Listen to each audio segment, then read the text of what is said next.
Hey everybody, it is July 30th, 2007. I am Sonic Suns. It's been rather sparse the last week or so making videos. Sorry, I'll get back on that. I'm doing a response to NoobTube's latest video, and they were talking, in part, about the next generation of consoles, which we're expecting in around 4 or 5 years. and what it is we'll have going with that. Well, obviously, it's a little early to talk about, but as you pointed out, that I'm sure that the companies are already thinking things up. The PS3 is no doubt attempting to do 18 processing cores, because they have 9 right now. They have to double it. Or actually, if you want to double it every 18 months and all that, then you have an absurd number, which they very well be going for. But what are we going to have in the future? Well, Nintendo's strategy of appealing to the masses is definitely going to pay off. You're absolutely right when you reviewed the Wii Fit, or the Wii Balance Board, that works with Wii Fit, that, this is the thing we're going for. It's new stuff, and new stuff that we can actually use, because there have been so many, little peripherals here and there for various games over the years that have always just been peripherals, right? Now Nintendo is integrating this stuff into the core functionality, Thing does not come with a GameCube controller. You come with a Wiimote and nunchuck, and game makers have to use that. So we'll probably see more along those lines. I wonder how much motion sensing stuff we can do. Maybe they'll develop a system that uses... Okay, I'm just being way out there now. I don't know how long this would take. But I'm sure they would like to develop a system that uses a radar type thing or whatever to just detect how you're moving. You don't need to hold anything. You don't need any gloves or weird things stuck on your skin like they do motion capture these days. Imagine if they invent a motion capture system that just sends out these little invisible rays and measures that, and it can just see if you're sitting on the couch, you're standing up, or whatever, however it is you move, and build things based off of that. That may be the next generation. That may be something way out there. But the idea will work. Now, obviously, Nintendo, we're going to have to upgrade a little bit. Well as we're doing with the 0.7 gigahertz processor we've got, people are going to start craving the higher end of things after a while. At some point, the PS3 is just not going to be all that advanced. Yes, even the mighty PS3 gets old. Though that's the thing, though, with the next consoles, the PS3 may just kind of keep going longer than the other consoles. They may rebrand it or something. PS3 Advanced, and it's really just the PS3, with a bigger hard drive. And then they just keep the cell processor with small improvements because it's so freaking powerful right now, nobody knows how to use it. Even Final Fantasy 13, most advanced game even yet planned for the PS3, only uses 4 out of the 6 processing cores available to developers. And yes, there are 9 cores, only 6 are available to developers, because one's reserved for making the other 8 communicate, and one's reserved for the operating system, and one of them is reserved for burnout. They ship the thing and they presume that one of them is going to burn out. So when you first turn it on, it does a little self-test and it figures out which, if any, of the 9 cores is not working, and then just disables that one.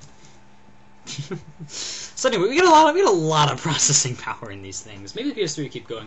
Nintendo will obviously want to upgrade in some way, and what I'd like to see is Nintendo or other companies embrace the method of constant small upgrades. The way everything else works is starting to work, in the software world, for instance, right?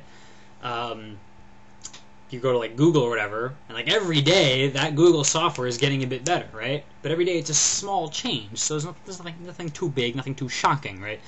You just kind of use your Google, use your Gmail, use whatever services you use there. Or take how Linux works, for instance. Ubuntu releases a new version every 6 months, quite in contrast to old school Microsoft doing their thing, once every 5 years or something like that. Suck in this idea of big releases. And in the realm of software, and increasingly hardware, you don't really need big release moments so much as just a stream of constant upgrades. Which can, traditionally pose a problem if you do it the wrong way. I know Sega made this deal where they had like they were trying to be so upgraded back in the Genesis days, right? They had Sega Genesis, join the 16-bit revolution, which is so funny nowadays. And then they figured, okay, now we have to make, the 32X, and you could buy that and play certain 32X games. And then we go, there's a Sega CD, and you can buy that and play certain Sega CD games. But then there are certain 32X CD games where you literally needed both of them. And then they were supposedly making the Neptune, which honestly was just a 32X standalone, and people were, should I wait for that? And then there was the Saturn, and the Saturn didn't work with any of this other stuff, and so it was like, oh, well, maybe I should just wait for the Saturn. And then, of course, the Saturn itself didn't work out. And all these complexities, the idea of the consumer has to know that their money is being well spent, right? You don't want to buy something that has planned obsolescence, and suddenly these only got like 10 games that work on this thing. Which is part of the reason we do big upgrades. But throw in the little wild card of reverse compatibility, and suddenly possibilities open up, right? People could, and so far there aren't really, but you could make an N64 game nowadays and sell it through the Virtual Console, right? You could make something that works on any of the old systems, which you'd hardly want to do, but you could. And release it up here. You can make something that just uses a regular GameCube controller, right? It's got full reverse compatibility. And if we can keep that up, we can start doing interesting things. What I like to see is every year Nintendo releases some form of upgrade to the Wii, right? And we call it like the Wii 1.1 for like, say, 2007. And then like next year will be the 1.2. And each of these will release, I'd say, in Q3. So that way, by the time Q4 rolls around, there's no more of the old version left on the shelves, right? It doesn't have to be a big upgrade at all. If I were Nintendo and I was doing this, I wouldn't really make an announcement of it. I wouldn't like put it up at the big board at E3. I'd just say, by the way, this is now the 1.1, right? And it's got DVD compatibility, which they've already announced, right? And a year after that, we have the 1.2, which, let's say, it handles more data in the Connect 24 option, right? So, like, it has Connect 24 just like everything else, but it has the possibility of sending more data through that loop somehow. Better networking or something like that. And things just get these little upgrades, right? These little things are like, okay, if you have a Wii already, if you have a 1.0, don't buy the 1.1. Wouldn't be worth it. But for everybody who hasn't yet bought a 1.0, 1.1's out, it's got this one extra feature, maybe you'd be interested. And things start getting more and more advanced, right? And, of course, absolutely everything is reverse compatible, right?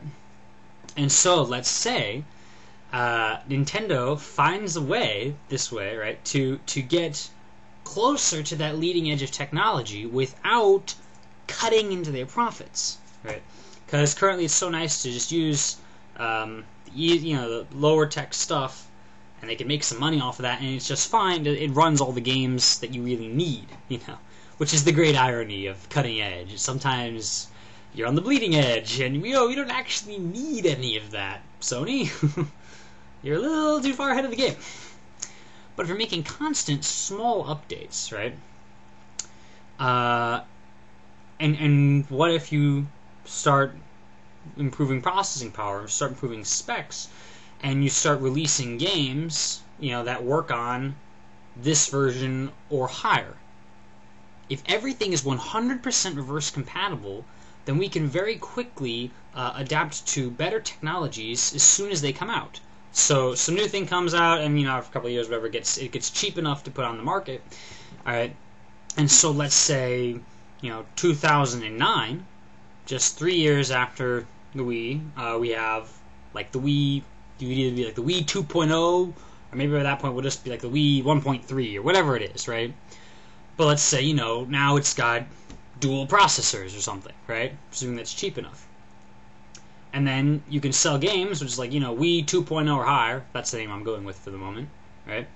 And everyone else can continue making games that are just regular Wii 1.0,